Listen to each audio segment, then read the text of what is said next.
What are you doing to protect your biggest investment? In today's video, we're talking about home maintenance.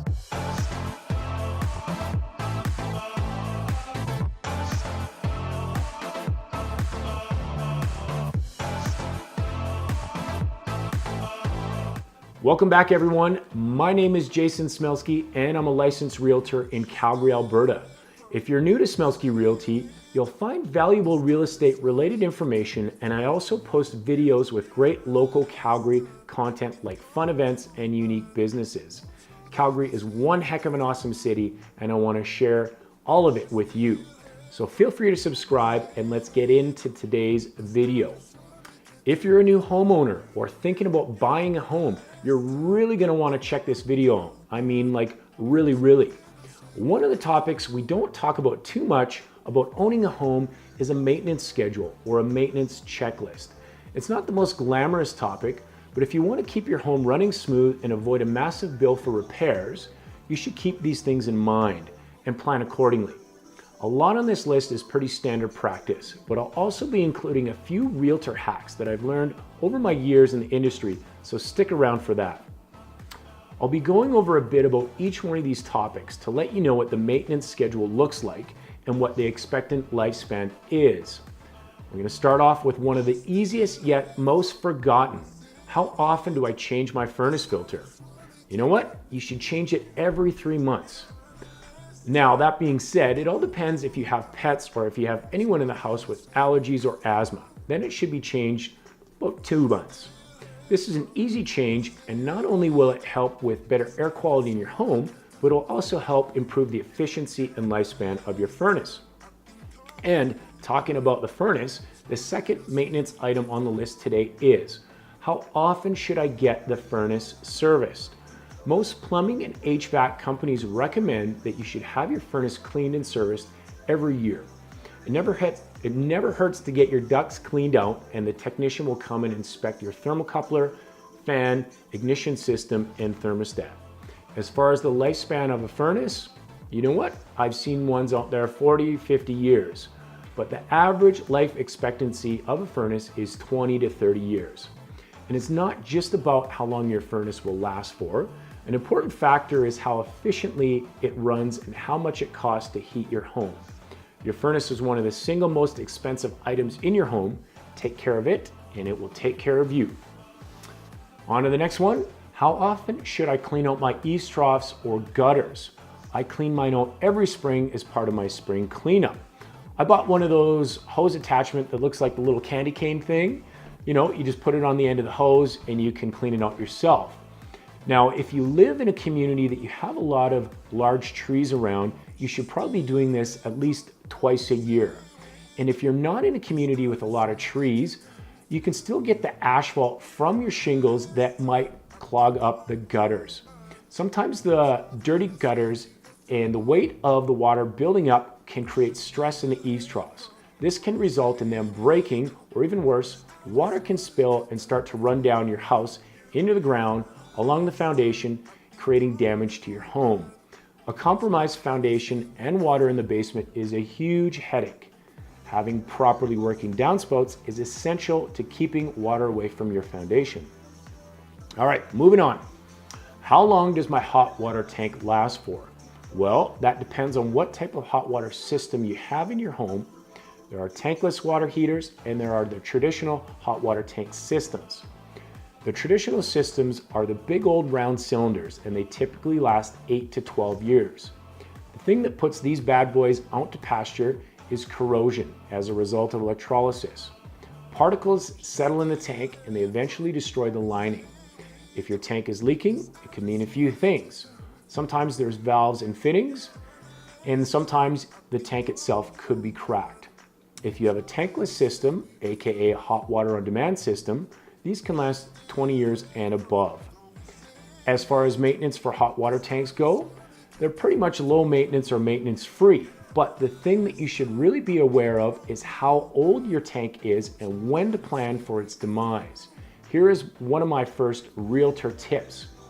If you don't know how old your tank is and there's no visible sticker or documentation, the serial number on the tank holds the clue. Most manufacturers' websites can tell you the details according to the serial number, but here's a quick hack that will tell you straight away so you don't have to go spend time going online.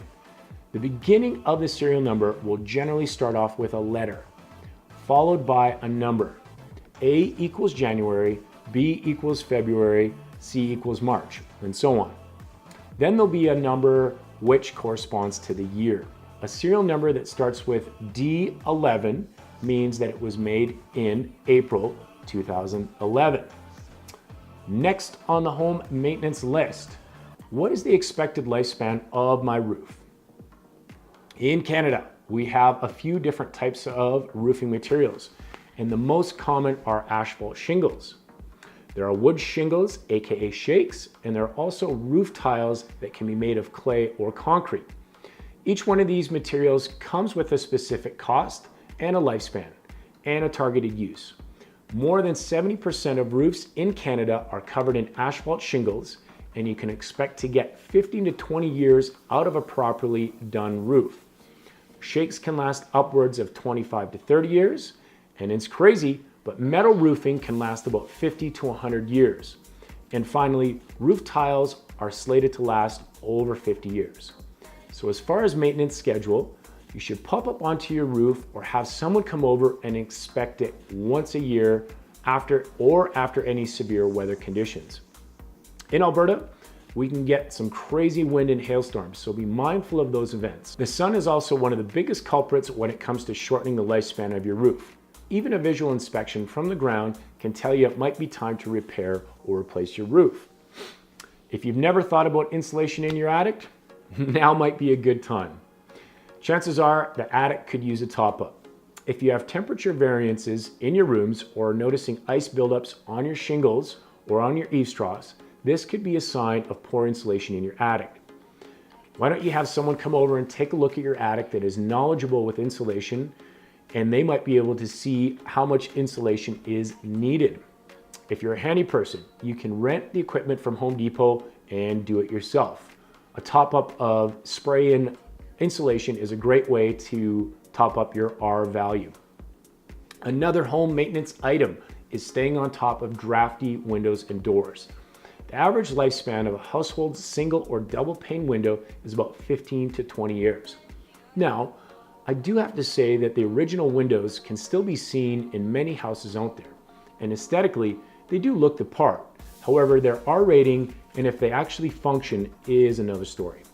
Newer triple pane vinyl windows can last 25 years and above. It really comes down to if the window is falling apart or failing to do its job. Updating a home's windows is an absolute solid investment and can save you money on heating and cooling costs. A good hung exterior door can last you the lifespan of the house, whereas a sliding patio door made of steel or vinyl might only last you about 25 years before it starts to fall apart. And the last item I'll touch upon is exterior paint and staining. The elements will definitely take a toll on the exterior of your home, and the sun's UV rays put some mileage on your property. Slapping on some paint or stain is not only a great way to keep your home updated with appealing modern colors, it's also a great way to protect it as well.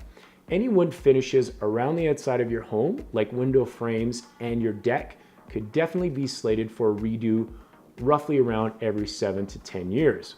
Now, most of you out there will be able to visually notice when some of these items need attention, but it's good to have a guideline and a checklist so that you can plan out how to budget and when to perform these tasks.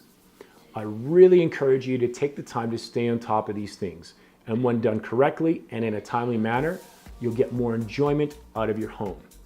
Next, I'm going to lead into my second realtor hack or tip. When it comes time to sell your home, when you receive an offer to purchase, one of the conditions a buyer generally puts on the deal is subject to home inspection. If you're familiar with the condition and maintenance of your home, there should be no unexpected surprises. If there are glaring issues that arise with the home inspection, you're going to have to fix them and or shell out some cash to keep the deal alive. My hack and advice is, it is absolutely a known fact that a well-maintained house shows better, sells quicker, and will fetch a better asking price than a rundown home with no maintenance. So stay on top of your maintenance and you'll save yourself headache and set yourself up for success. Great video, lots of content today. I really hope that you were able to find value in this. And if you did, share it with someone that might be considering or has just bought a home. If you have any questions about the topics that I covered in today's video, feel free to leave a comment below, or if you have any home-related questions in general, you can reach out to me anytime. Remember to subscribe for lots more great videos. Jason Smylski wishing you a fantastic day.